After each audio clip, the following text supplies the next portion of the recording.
আলোচনা করার জন্য বৈকুণ্ঠ ধামে আগমন করছে।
এভাবে যদি বলে আজপতি মহাদেব মা তোদের ভিতরে বন্ধন করে পাগলের মতো সর্বক্ষন্ত্রী ভ্রমণ করে বর্মান থাকিবে না সৃষ্টি নিশ্চয় হইবে বলয় এর বিহিত ব্যবস্থা আপনি করুন প্রভু এর বিহিত ব্যবস্থা আপনি করুন হে দেবগণ এর জন্য বিচলিত আর নাই করুন আমি আমার হস্তের সুদর্শন চক্র দিয়া মাধবের স্কন্ধ হতে সতীর্যকে খণ্ড খণ্ড করিব খণ্ডন তাই যা দেবগণ তোমাদের নাই কোনো ভয়ের কারণ তোমরা সকলেই নিজে নিজে আলয় কর নমন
Ha ha ha!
করিয়াছি সৃজন, তাই তোমায় আমি নাম দিলাম পদ্মাসুর।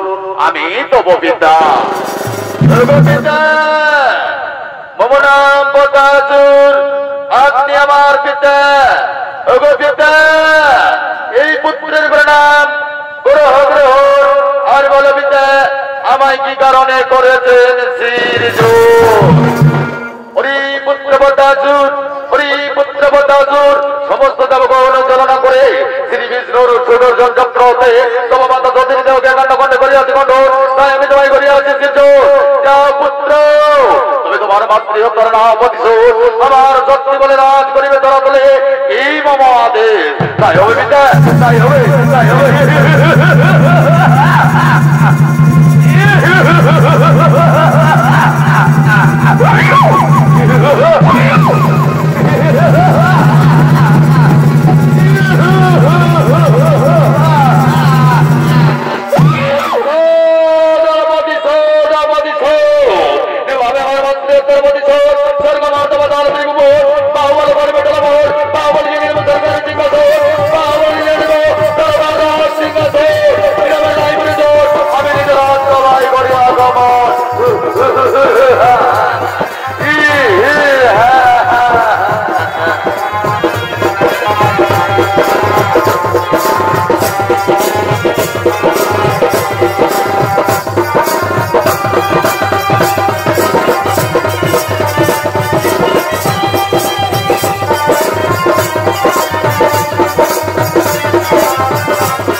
কৃপা করো গো প্রভু।